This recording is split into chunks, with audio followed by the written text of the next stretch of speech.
এরপর আমরা দ্বিতীয় ধাপে চলে আসি। আমরা এই প্ল্যান্টে যেগুলো ব্যবহার করেছি আমরা সেইটা নিয়ে আলোচনা করছি। এরপরে লাস্টে আমরা একটি প্রেসার গেজ দিয়েছি। এই দেওয়ার উদ্দেশ্য হচ্ছে আমাদের জলটা কত প্রেসারে ঢুকছে এবং কত প্রেসারে বেরোচ্ছে, এই দুটো তফাৎ দেখে আমরা বুঝতে পারি কোন ভেসেলটা জাম হয়েছে। তো যে ভেসেলটি জাম হবে আমরা তার উপরই কাজ করব। এখানে নিয়ম হচ্ছে একটা, দুটো, তিনটে, চারটে প্রেসার গেজ দেওয়া, কিন্তু কাস্টমারের রিকোয়ারমেন্ট অনুযায়ী এবং প্ল্যান্টের দাম অনুযায়ী আমরা এটা ডিসাইড করি যে কিভাবে দাম কমিয়ে আমরা কাস্টমারকে দিতে পারি। এটা কাস্টমারের ডিমান্ড অনুযায়ী যে আমাকে এই দামের মধ্যে করে দিতে হবে সেইভাবে করি। কিন্তু আমাদের ওপর যদি ছেড়ে দেওয়া হয় যে আমরা কিভাবে বেটার দিতে পারি, তাহলে সেই অনেক জায়গায় আপনারা হয়তো পরের ভিডিও দেখতে পাবেন আমরা প্রত্যেকটা ভেসেলের ইন আউটে প্রেসার গেজ ব্যবহার করি। ইন আউটে প্রেসার গেজ ব্যবহার করলে একটি সুবিধা পাওয়া যায়, যেটি হচ্ছে ইনে কত প্রেসার আছে এবং আউটে কত প্রেসার আছে। তাহলে এই ইন আউট প্রেসার দেখে আমরা ডিসাইড করতে পারি যে কোন ভেসেলটা কতটা জাম হয়েছে। সেই ভেসেলের উপর কাজ করলে মানে এটা না হয় যে আমরা বুঝতে পারছি না কোথায় কি হয়েছে, তো সবই খুলে ফেললাম, সবটাই নষ্ট হলো, সেইটা না করে পার্টিকুলার ওই জায়গায় কাজ করলে প্ল্যান্টটিকে সারানো বা মেনটেনেন্স করতে সুবিধা হয়। এইভাবে এটা দেওয়ার পর আমরা এটা ব্যবহার করেছি এআরবি। এআরবি ব্যবহার করেছি যার জন্য এই ভেসেল গুলো কখনো অনেকের প্রবলেম থাকে না, ভেসেল ছুটতে যাচ্ছে, ফেটে যাচ্ছে। তো এইটা ব্যবহার করলে এই ভেসেল এই ফাটার সমস্যাটা একদম জিরো, কোনোভাবে আর ফাটার চান্স থাকে না। এটা এইভাবেই কাজ করে, প্রেসারে অন অফ হয়ে এয়ার এবং জল এটা ব্যালেন্স করে এই ভেসেল গুলোকে ভালো রাখে। তারপরে আমরা ব্যবহার করেছি লো প্রেসার সুইচ। এই লো প্রেসার সুইচ ব্যবহার করার অর্থ হচ্ছে যদি কোনো কারণে আমাদের র ওয়াটার মানে আমাদের সোর্স অফ ওয়াটার যদি শেষ হয়ে যায়, সেই ক্ষেত্রে আমাদের এই সুইচটি মেশিনটাকে বন্ধ করে দেবে এবং আমার প্যানেলে শো করবে যে লো প্রেসার। লো প্রেসার মানে জল আমার ইনলেটে নেই। জল ইনলেটে যদি না থাকে তাহলে পাম্প ড্রাই রান হয়ে যাতে নষ্ট না হয়ে যায়, সেই জন্য আমরা এই সুইচটা ব্যবহার করি। তারপরে এই কলটি আমাদের দেওয়া হচ্ছে স্যাম্পল কল হিসাবে। আমাদের এটি অ্যান্টি স্কেলিং বা বিভিন্ন কেমিক্যাল এই চারটা জল দিয়ে মেশানো হয়, বা আমাদের এই প্রত্যেকটি ভেসেল কাজ করছে কিনা এখান থেকে জল দিয়ে টেস্ট করলে আমরা বুঝতে পারি যে এখানে কতটা আয়রন বা কোনো কেমিক্যাল কম্পাউন্ড নষ্ট হয়েছে বা কতটা কমেছে। আর একটা কথা বলে দিই, এই আরও প্ল্যান্টে 3 রকম ইম্পুরিটিস মানে অশুদ্ধিকে আমরা জলে 3 রকম অশুদ্ধি থাকে যেটা আমরা পিউরিফাইড করে বা ফিল্টার করে এটা খাবার জল হিসাবে আমরা ব্যবহার করি। প্রথম অশুদ্ধি হচ্ছে ফিজিক্যাল ইম্পুরিটিস। ফিজিক্যাল ইম্পুরিটিস মানে হচ্ছে যে নোংরাটা আমরা চোখে দেখতে পাই, যে অশুদ্ধিটা আমরা চোখে দেখতে পাই। আমরা প্রথমে একটা কাঁচের গ্লাসে জল নিয়ে সেটা প্রথমে সবাই আমরা আলোতে দেখি যে জলটা পরিষ্কার আছে কিনা খাবার আগে। তো সেটা যদি পরিষ্কার থাকে তাহলে আমরা অনেক ক্ষেত্রে সেটাকে আমরা পান করি। তার মানে এটা আমরা দেখি যে জলটার মধ্যে নোংরা আছে কিনা। তো এই নোংরাটাই হচ্ছে ফিজিক্যাল ইম্পুরিটিস বা আমরা যেটা চোখে দেখতে পাই সেই অশুদ্ধি। তো এই ফিল্টারেশনটা প্রথমে এই একটি ফিল্টারেশন ফার্স্ট একটা এই ফিজিক্যাল ইম্পুরিটিসটাকে ফিল্টার করতে আমাদের ব্যবহার করা হয়। দ্বিতীয় ফিল্টারটি আয়রন রিমুভাল ফিল্টার। আপনার নাম শুনে বুঝতে পারছেন জলে যেটা ডিজলভ অবস্থায় আয়রন থাকে সেটিকে রিমুভ করতে কাজে লাগায় আয়রন রিমুভার ফিল্টার। তারপর হচ্ছে কার্বন ফিল্টার। তো প্রথমে আমরা যেটা আলোচনা করলাম ফিজিক্যাল ইম্পুরিটিস, তারপরে এর আরেকটি ইম্পুরিটিস থাকে অশুদ্ধি, সেটা হচ্ছে কেমিক্যাল ইম্পুরিটিস। কেমিক্যাল ইম্পুরিটিস হচ্ছে জলের মধ্যে যদি কোনো গন্ধ থাকে, যদি কোনো কালার থাকে বা কেমিক্যাল সংক্রান্ত যদি কোনো কম্পাউন্ড জলের মধ্যে দ্রবীভূত ডিজলভ অবস্থায় থাকে, এই অ্যাক্টিভেটেড কার্বন ফিল্টারের মাধ্যমে সেটাকে রিমুভ করা হয়। এর মধ্যে থাকে চারকোল, কয়লা, কাঠ কয়লা। তা আপনারা জানেন অনেক জায়গায় আমরা দেখি কাঠ কয়লার মধ্যে দিয়ে জল যদি পাস করে তাহলে জল পরিষ্কার হয়, স্বচ্ছ হয়। তো এই ফিল্টারটি ওই হিসাবে কাজ করে। আর একটা ইম্পুরিটিস থাকে বায়োলজিক্যাল বা ব্যাকটেরিয়াল ইম্পুরিটিস, যেটা ব্যাকটেরিয়ার ক্ষেত্রে হয়। তো সেই ব্যাপারটা আমরা এইটা আলোচনা করার পর আলোচনা করছি। তো তারপর আমাদের যেটা দেওয়া থাকে সেটা হচ্ছে মাইক্রন ফিল্টার। এই মাইক্রন ফিল্টারের কাজ হচ্ছে এগুলো হচ্ছে 5 মাইক্রন ফিল্টার। এইখানে ফিল্টার হওয়ার পর যদি কোনো পার্টিকেলস আমাদের এই দিকে চলে আসে, সেই পার্টিকেলসটা আটকাবার জন্য আমরা এই দুটি মাইক্রন ফিল্টার ব্যবহার করি। প্রথম মাইক্রন ফিল্টার যেটি আছে সেটাতে আমরা উন্ড কাটেজ ব্যবহার করি। উন্ড কাটেজ মানে বুঝতে পারছেন সুতো জড়ানো চারিদিকে থাকবে সেই রকম কাটেজ এখানে ব্যবহার করা হয়। এই কাটেজের সাইজ হচ্ছে 20 ইঞ্চি বাই 4 ইঞ্চি বা 4.5 ইঞ্চি। আমাদের ব্যবহার করা হয় বিভিন্ন রকম বিভিন্ন কোম্পানির বিভিন্ন দামের কাটেজ পাওয়া যায়, তার কোয়ালিটি অনুপাতে দাম হয়। তো এইটা প্রথমে আমরা ব্যবহার করি। দ্বিতীয় ক্ষেত্রে আমরা স্পান ব্যবহার করি। স্পান ওই 20 ইঞ্চি বাই 4 ইঞ্চি বাই 4.5 ইঞ্চি পাওয়া যায় বিভিন্ন কোম্পানি বিভিন্ন ম্যানুফ্যাকচারার, তার কোয়ালিটি অনুপাতে এরও দাম বিভিন্ন রকম হয়। তাহলে প্রথমে উন্ড এবং স্পান ব্যবহার করে এর মধ্যে থেকে যদি কোনো পার্টিকেলস আমাদের বেরিয়ে আসে সেইগুলোকে আমরা 5 মাইক্রন অব্দি সেইগুলোকে আমরা এখানে আটকে দিই প্রতিরোধ করে। তারপরে আমাদের হাই প্রেসার পাম্প ব্যবহার করা হয়। আমরা মোটামুটি হাই প্রেসার পাম্প সিআরআই কোম্পানির ব্যবহার করি। এটা বেস্ট এর ওপরেও পাম্প আছে কিছু, যেমন গুনফোর্স আছে বা অন্যান্য কোম্পানির আছে, কিন্তু আমরা সিআরআই ব্যবহার করে উপকার পেয়েছি এবং একটি পাম্প লাগা দীর্ঘদিন ব্যবহার করা যায়, তাই জন্য আমরা এই পাম্পটাই ব্যবহার করি। তারপরে আমাদের এই পিছন দিকে যেটি এই সাদা পাইপের মতো দেখতে, এর মধ্যে থাকে, এটি হচ্ছে বলে মেমব্রেন, আর এটি হচ্ছে মেমব্রেন হাউজিং। এই মেমব্রেন হাউজিং এর ভেতর মেমব্রেন থাকে। তো আমরা বিভিন্ন কোম্পানির বিভিন্ন ক্ষেত্রে কাস্টমারের ডিমান্ড অনুপাতে বা র ওয়াটার রেডি অনুপাতে এই মেমব্রেন আমরা বিভিন্ন রকম ব্যবহার করি। মেমব্রেনের পোর সাইজ মানে মেমব্রেনের ছিদ্র সাইজ হচ্ছে 0.001 মাইক্রন। এর মধ্যে দিয়ে যখন জল পাস করে তখন এই জল দুভাগে ভাগ হয়ে যায়, একটি পারমিট, একটি রিজেক্ট। পারমিট ওয়াটারের টিডিএস পুরো কথা হচ্ছে টোটাল ডিজলভ সলিড। একটি জলের মধ্যে দ্রবীভূত অবস্থায় যেসব সলিড থাকে তার টোটালটাকেই আমরা এই মেমব্রেনের মাধ্যমে আমরা আলাদা করতে পারি। এইভাবে দুভাগে ভাগ হয়ে যায়, একটি হচ্ছে রিজেক্ট, একটি হচ্ছে পারমিট। তো রিজেক্টের মাধ্যমে আমরা এই যে মেমব্রেন যে দুটো জলকে আলাদা করছে, একটা টিডিএস অনেক অংশে কম, আর তাহলে এই কম টিডিএস যে জল থেকে আমরা বের করে দিচ্ছি, তাহলে বাকি ওর ব্যালেন্স টিডিএসটা কোথায় যায়? ব্যালেন্স টিডিএসটা র ওয়াটার টিডিএস এবং পারমিটের যে ব্যালেন্স টিডিএস একসাথে মিশে রিজেক্ট হিসাবে আমাদের ড্রেন হয়ে যায়। তো আমরা এই জলের কোয়ালিটি অনুপাতে রিজেক্ট এবং পারমিটের পার্সেন্টেজ আলাদা করতে পারি। 50-50 হয়, 60-40 হয়, 30-70 হয়, এইভাবে আমরা ব্যবহার করতে পারি। বা 60-40 হয়, মানে কোনো সময় পারমিট এবং রিজেক্ট দুটো সমান হতে পারে, কোনো সময় পারমিট কম রিজেক্ট বেশি হতে পারে, কোনো সময় পারমিট বেশি রিজেক্ট কম হতে পারে। এটা জলের কোয়ালিটি অনুপাতে আমরা স্থির করি যে কিভাবে এটিকে মেনটেন করব এই প্রেসারটাকে। তারপরে যখন মেমব্রেন হয়ে জল চলে আসে তখন আমাদের এখানে মেটাল ভালভ ব্যবহার করা হয়। একমাত্র ওয়াটার লগেই আপনি পাবেন মেটাল ভালভ। বাকি অন্যান্য কোম্পানি আমি বলছি ওরা প্লাস্টিকের বাল্বটি বেশি ব্যবহার করে, মেটাল ভালভ ওয়াটার লগ কোম্পানিতেই একমাত্র ব্যবহার করা হয়। এটি মেনটেনেন্স করতে এবং এটিকে অপারেট করতে খুব সুবিধা, খুব ইজি হয়, খুব নরম হয়, লিভার ব্যবহার করতে খুব সুবিধা হয়। তো এর মাধ্যমে জলটাকে আমরা কন্ট্রোল করি। রিজেক্ট এবং পারমিট কন্ট্রোল করার পর যেটুকু পারমিট দরকার আমাদের এইখানে আলাদা হয়ে আসে পারমিট জল আমরা এর সাথে মিনারেলস মিশিয়ে এই ডোজিং পাম্পের মাধ্যমে, এটি হচ্ছে ডোজিং পাম্প, এই ডোজিং পাম্পের মাধ্যমে মিনারেলস এই জলের সাথে মিশিয়ে, কারণ যে জলটি পারমিট হিসাবে বেরোয় তার মধ্যে মিনারেলস অনেকটা কমে যায়।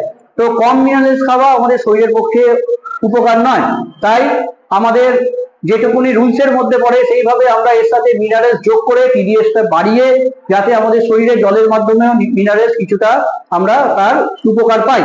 তো সেইভাবে মিনারেলস মিশিয়ে এটি ট্যাঙ্কে, স্টিলের ট্যাঙ্ক হতে পারে, পিভিসি ট্যাঙ্ক হতে পারে, তার মধ্যে স্টোর করে এটিকে ব্যবহার উপযুক্ত করা হয়। UV system, ultraviolet system আমরা ব্যবহার করি। এই আল্ট্রা ভায়োলেট সিস্টেম কি হয়, এই যখন এই আল্ট্রা ভায়োলেট সিস্টেম দিয়ে জল যায় তখন ব্যাকটেরিয়া ডিঅ্যাক্টিভ হয়ে যায়। ব্যাকটেরিয়া ডিঅ্যাক্টিভ হলে ব্যাকটেরিয়া জনিত যে সমস্যা জলের মাধ্যম দিয়ে আমাদের হয় সেটি অনেক অংশে কমে যায়। তার ফলে আমাদের এই জল খাওয়াটা খুব সেফ। এইবার প্রত্যেকটা ব্যাপার আপনাদের আলাদা করে বোঝানো হলো। তারপরেও যদি আপনাদের কোনো কনফিউশন থাকে তাহলে আপনারা আমাকে ফোন করবেন, কমেন্টস করবেন ভিডিওর মাধ্যমে বা লিখে, আমরা আমাদের যথাসাধ্য চেষ্টা করব আরো ভালোভাবে আপনাদের বুঝিয়ে দেওয়া। তো ওয়াটারলগ কোম্পানির মেশিন আপনাদেরকে আমরা দেখালাম, এটি আমাদের নিজস্ব কোম্পানি, আমরা এর ম্যানুফ্যাকচারার, আমরা এটা অ্যাসেম্বল করি, মেনটেনেন্স করি এবং সার্ভিস করি। আমার নাম সোমনাথ, আপনি জানতেই পারবেন বিভিন্ন ক্ষেত্রে। তো এইভাবে আমরা একটা মেশিন তৈরি করি। তো পুরোই ব্যাকওয়াশ জিনিসটা ম্যানুয়ালে গোটা ব্যাপারটা আপনাদের দেখালাম। তারপরে হয়ে যাবার পর 3টে ভেসেল যাতে সার্ভিস অবস্থায় থাকার পর প্রথমে এই যে সুইচটা আপনারা একটু কাছে এসে দেখুন, এই সুইচটা আমরা ম্যানুয়াল মোড করে দেখুন, ম্যানুয়াল মোড অন লেখা আছে, এইটা সুইচটাকে অফ অন করে আমরা এটিকে ব্যাকওয়াশ জিনিস করেছি। এটা হয়ে যাবার পর আমরা পুনরায় এই সুইচটা টিপবো, এইখানে আলো জ্বলে যাবে, জ্বলার পর গোটা প্ল্যানটা আমাদের অটোমেটিক্যালি রান হবে। তো প্ল্যানটা কিভাবে রান হচ্ছে দেখে নিন, তারপরে একটা আলোচনা করবো। দেখুন প্রথম ভেসেলে প্রেসার বাড়লো, দ্বিতীয় ভেসেলে প্রেসার বাড়লো এবং প্ল্যানটা অটোমেটিক চালু হয়ে গেল। এখান থেকে রিজেক্ট ওয়াটার বেরোতে শুরু করেছে, এখানে পারমিট ওয়াটার বেরোতে শুরু করেছে, ডোজিং পাম্প দেখুন চলতে শুরু করেছে এবং পুরো প্ল্যান্ট আমাদের অন অবস্থায় আছে। এই দেখুন এটি হচ্ছে ইউভি স্টার্টারটা যদি সবুজ অবস্থায় জ্বলে তাহলে জানবো এটি কাজ করছে, যদি এটি লাল হয়ে যায় তাহলে জানবো এটি কাজ করছে না। ভিডিওর খাতিরে আমরা প্ল্যানটা একটু বন্ধ করলাম আলোচনার জন্য, নালে এর আওয়াজে আপনারা শুনতে পাবেন না। তো এইভাবে আমরা গোটা আরো প্ল্যান্টকে অপারেট করি এবং এইভাবে আমরা গোটা আরো প্ল্যান্টকে মেনটেনেন্স করি। সার্ভিসের ভিডিও বিভিন্ন ক্ষেত্রে আমরা এর পরে আমাদের বিস্তারিত আলোচনা। আজকে তো মেইনটেনেন্সের ব্যাপারে হলো, সার্ভিসের বিভিন্ন ক্ষেত্রে কি কি প্রবলেম হয় ভিডিও দেখতে থাকুন। আমরা বিভিন্ন রকম প্রবলেমের কিভাবে সার্ভিস করি, আমরা কিভাবে সলিউশন করি, আমরা আপনাদের সামনে তুলে ধরবো। আমার এটুকু আপনাদের কাছে অনুরোধ রইল, ভিডিওটি পুরো দেখুন। পুরো দেখলে আজকে যেভাবে আলোচনা করলাম আপনারা বুঝতে পারবেন, এবং যাদের আরো প্ল্যান্ট আছে বা যারা আরো প্ল্যান্ট নতুন নিতে চান তাদের ক্ষেত্রে অনেকটা সুবিধা হবে যে কি করে মেইনটেনেন্স করবো। অনেক সময় কি হয়, ইঞ্জিনিয়াররা বুঝিয়ে দিয়ে তারা চলে যায়, তারা তো সবসময় থাকবে না। তারা চলে যাওয়ার পর আমাদের কনফিউশন হয় যে আমরা যে আরো প্ল্যানটা নিয়েছি, মেইনটেনেন্স হয়তো এই জায়গায় ভুলে যাচ্ছি কি করবো, বা ওইটা ভুলে যাচ্ছি, ওটা কি করে অ্যাডজাস্ট করতে হয়। তো আশা করি এই ভিডিওটা দেখলে আপনাদের কাছে অনেকটা ক্লিয়ার হবে যে কিভাবে আমরা এটাকে চালু করব আর কিভাবে এটা রোজ মেইনটেনেন্স হিসাবে রাখবো। এই যে মাইকন ফিল্টারের কথা বললাম, এর ভেতর যে উন্ড এবং স্পান দুটো ফিল্টার থাকে, এটা বেটার হয় যদি আমরা প্রত্যেক সপ্তাহে মানে মাসে 4 দিন বা 10 দিন অন্তর, মাসে 3 দিন এই ফিল্টারটা খুলে এর ভেতর থেকে স্পান এবং উন ফিল্টারটি বার করে কলে ভালো করে ধুয়ে, নর্মাল জলে ভালো করে ধুয়ে ওয়াশ করে যদি আবার এর মধ্যে লাগিয়ে আমরা ব্যবহার করি। এটি 3 মাস অন্তর চেঞ্জ করতে হয়, কিন্তু প্রত্যেক মাসে 3 বার বা 4 বার যদি আমরা এটাকে ওয়াশ করে ব্যবহার করি, তাহলে সেই ক্ষেত্রে প্ল্যান্ট আমাদের খুব ভালো চলবে। এবং কি হবে, নালে এটা জাম্প হয়ে যায়, যেখান থেকে কিছু পার্টিকেলস আমাদের বেরোয়, সেই পার্টিকেলস বেরিয়ে এটাকে জাম্প করে দেয়, তার ফলে জল কম যায়, এই হাই প্রেসার পাম্প নষ্ট হয়, মেমব্রেনেরও নষ্ট হওয়ার সম্ভাবনা থাকে। তাই যদি এটা আমরা মাসে 3 বার বা 4 বার ওয়াশ করে আবার এটা ব্যবহার করি, এটা মেনটেন, যেমন এটা আমরা ব্যাক ওয়াশ রিন্স করছি, তেমন যদি এটা মেনটেনেন্সের মধ্যে রাখি তাহলে আরো প্ল্যান্ট খুব ভালো চলবে। এবং এই যে ব্যাক ওয়াশ রিন্স, অনেকের প্রশ্ন থাকে এটা কি রোজ করতে হয়? এটা রোজ করতে হয় 24 ঘন্টা অন্তর। প্রথমে প্ল্যান্ট চালাবার আগে এটা করে নিলে ভালো। তাও একটা বিষয়, যেটা হচ্ছে জলের টিডিএস বা র ওয়াটারের কোয়ালিটি অনুপাতে আমরা স্থির করব এটা কতক্ষণ করব, মানে টাইম ডিউরেশন কি হবে, কতক্ষণ আমরা ব্যাকওয়াশ রিন্স করব, এটা র ওয়াটারের উপর ডিপেন্ড করে। যদি র ওয়াটার টিডিএস কম থাকে বা খুব ভালো হয়, তাহলে সপ্তাহে 2 বার বা 3 বার হেভি ওয়াশ করলে ভালো হয়। কিন্তু প্রত্যেকদিন চালু করার আগে যদি আমরা অল্প করে 2-3 মিনিট বা 5 মিনিটের মতো ওয়াশ করে নিই তাহলে খুব ভালো হয়। কারণ জলটা যখন বন্ধ অবস্থায় থাকে, সারা রাত তো আমাদের প্ল্যান চলে না, যাদের চলে, কিন্তু যাদের ম্যাক্সিমাম সারা রাত প্ল্যান চলে না। তো এই যে আমাদের বন্ধ থাকে 10 ঘন্টা 8-10 ঘন্টা, তাহলে কি হয়, জলটা স্ট্যাক মানে জলটা আবদ্ধ অবস্থায় থাকে, তার মধ্যে ব্যাকটেরিয়া কম করে বা অন্যান্য যে অশুদ্ধি ইম্পিউরিটিস গুলি জমে যায়। তাহলে আমাদের প্রত্যেকদিন প্ল্যান চালাবার আগে যদি আমরা এটাকে ব্যাকওয়াশ রিন্স করে নিই, তাহলে সেই ব্যাকটেরিয়াটা বেরিয়ে যাবে, জল থেকে বেরিয়ে যাবে, বলে ক্লিন হয়ে যাবে, এবং যেটা বদ্ধ অবস্থায় স্ট্যাক অবস্থায় জল থাকে সেটাও আমরা ক্লিন করে দিতে পারি, নতুন জল প্রবেশ করাতে পারবো। তাহলে এই প্ল্যান্ট ভালো চলবে। তো এই মেনটেনেন্স করলে একটি আরো প্ল্যান্ট এরকম সেটআপের পর আপনারা বহুদিন ব্যবহার করতে পারবেন। আমরা যে মিডিয়াগুলো ব্যবহার করি সেগুলি 2 বছর অন্তর চেঞ্জ করতে হয়, এর ভেতরের মিডিয়া পুরোটা নয়, চেঞ্জ করতে হয়।